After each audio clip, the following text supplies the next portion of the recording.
Hey guys, it's your boy Silverblaze X, and you know what this video is about. I am here again in the tower, getting ready to check out what Xur has going on.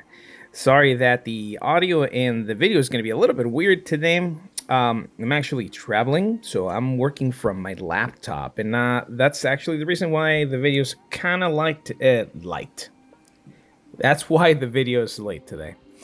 No, I am not traveling to GCX. I wish I could have been traveling to GCX. That would have been great. Be able to connect with the Destiny 2 community a little bit further, right? Maybe even cross paths with some of the greats. But, oh well, it is what it is. Anyways, let's see what Xur's got today. So, looks like we've got the MIDA Multi-Tool catalyst, and this catalyst is actually something that Destiny 2 players could not get unless you were playing PvP, and I know a lot of folks are primarily PvE, but before you used to have to grind for it, and now it looks like Xur has it here on his inventory this week. So make sure you come over, you swing over, grab this real quick for yourself. We also have the Lumina catalyst, which it's like, it's all right. You know, not anybody's really using the Lumina, but again, you know, if you're a completionist, come pick up the catalyst for the Lumina. Now for the exotic gauntlets for the Hunter, we have the Mechaneers. It's all right, I guess, for a 68. The points again kind of get lost again this week on, you know, distributing it between these four different things, man. You know, I wish it at least it focused on 3 or maybe 2.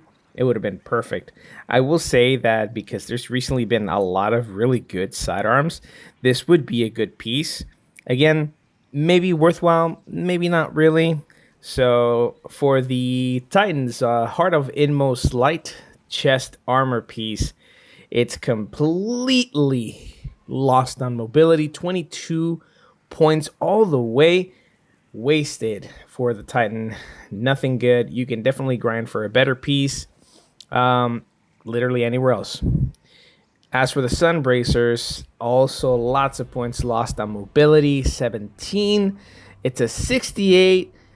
But also lost on useless distributions like mobility and intellect and strength. We could have definitely used discipline, resilience, even recovery for the Sunbracers, but it is what it is. Looks like this week we can get these upgrade modules with your strange coins. Now for the exotic gear, we have Hawkmoon with Hipfire Grip. No, thank you. We have the Huckleberry, which has always been a good, solid SMG for PvP. So I would definitely grab that if you had a moment and chance. You got the Lord of the Wolves, which used to be the PvP meta. Now it's just your average shoddy. And the Thunderlord, which I believe at this point, it's a gun that almost anybody can grab. Even the new lights, I'm almost sure that they give it to you at the very beginning now when you start playing Destiny 2. So not a hurry to use your strange coins on the Thunderlord, which I'm sure most of you already have this weapon. Nonetheless, a very good machine gun, but not something you should be spending your strange coins on. Now for the legendary weapons, we have the Cold Denial Pulse Rifle. Pulse Monitor and Unrelenting, it's whatever. It's a PvE Pulse Rifle. Extraordinary Renditions SMG, Firmly Planted and One for All. Also, you know, whatever. PvE. Hollow Words, we got Killing Winds, Backup Plan. Feeding Frenzy and Snapshot Sights for the Cartesian Coordinate. They're alright. Fusion Rifles, they're, you know, your average PvE fusion rifles that I guess you could be using. And it looks like this week we got plenty of swords. We got the Steel Sibyl Z14 with Tireless Blade and Assassin's Blade, which I guess, you know, it's all right. But I was looking at this earlier, the Temptation's Hook. Okay, so the Temptation's Hook is actually a pretty good roll because this comes with Jagged Edge, right? Which is going to go ahead and give you that damage increase. We got Relentless Strike, right? Which is going to give you ammo. And Whirlwind Blade, okay?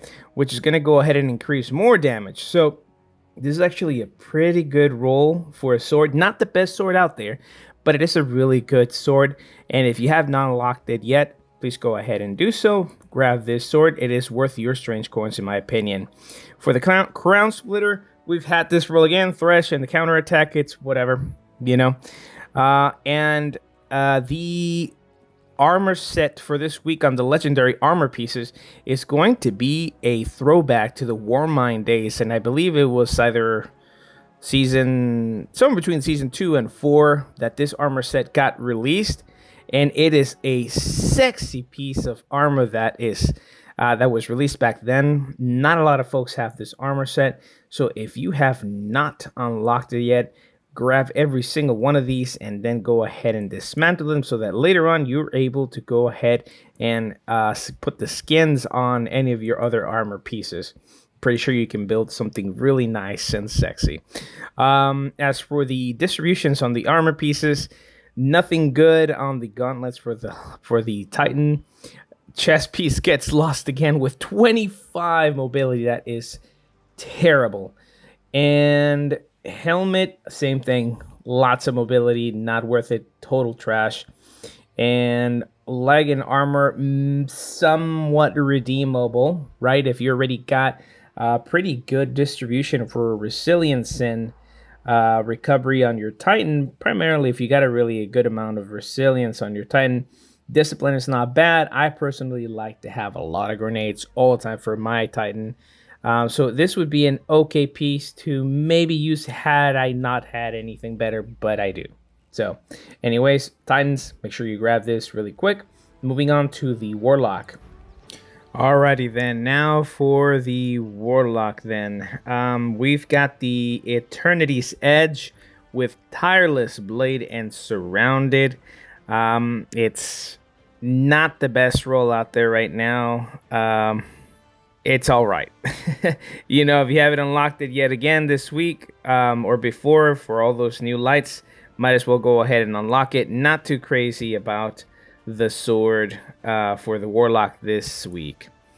As for the armor pieces, again, from the Warmind series, they look beautiful for your Warlocks. If you have not picked them up yet, please grab them and definitely spend your strange coins on this so that you can go ahead and unlock it and add this to your collection. Now, for the distribution on the gauntlets, lost mostly on discipline, nothing else. The chest piece, we also have a loss on intellect. It's a good for strength, but nothing. You know, I'm not even gonna lie to you guys. This is actually butt. It's a butt piece. Oh my god. And the helmet, same thing. It's all lost in mobility. And same thing for the boots. But hey, you know, some people like, you know, a high mobility Warlock. From what I understand, I don't know in what scenario you want the Warlock that's got that much mobility. But hey, you know, I'm not a Warlock main. I don't understand it. But in my opinion, these pieces are completely lost. But if you haven't unlocked the collection, make sure you add it to your collection. Now moving on to the Hunter. Alrighty then. So for the Hunter's Quick Fang, we actually have a really nice roll, at least for my type of gameplay, with energy transfer. I kind of see this maybe as something where you get like an Invisi Hunter, or, you know, those sneaky hunters that are just running around, right? And it can be absorbing damage, right? To be, you know, restoring your class abilities, which is not bad. The flash counter, right? That'll disorient your enemies. So it's not bad. It's not a bad rule. I mean, it's got Hone Edge. Something that, again, if you have not unlocked it, maybe want to go ahead and grab it. It's probably one of the better rolls in my opinion, but again, that's just based off on my gameplay. Take it for what it is, guys. And also, don't forget to unlock the Warmind collection here for the Hunter as well. It is also a very pretty set. So for the distribution on the gauntlets, I mean, it's good because it's got a lot of mobility, because that suits the Hunter. Then for the chest piece, it's missed on intellect. It could have done without it, honestly. The helmet, again, completely lost on intellect. It does give you a good amount of mobility, but it's wasted mostly on intellect because we get that anyways really quickly by just killing ads, and getting some action, shooting some bullets. And last but not least, the leg armor is nothing to write home about as well. Just plain Jane dismantling and getting that glimmer kind of piece. But in this case, you can dismantle and add it to your collection. That's about it for me, guys. I got nothing else to write about. It was a flop this week for sure, but it is what it is. Let me know what you think. Please go ahead and like, subscribe, give me some comments. Tell me what your thoughts are on Xur. I know that this next week we are supposed to get an update that will allow us to get the class exotic item coming up with Xur, but you need to make sure that you guys have unlocked it. So make sure you guys finish up the purple. I always call it the purple heart, but it's not the purple heart. It is the pale heart. Jesus, I swear, one of these days. I don't know why I keep on calling it purple heart. It might be the military stuff on my background that makes me think purple heart. Anyways, I digress. Nos vemos en las estrellas, guardianes.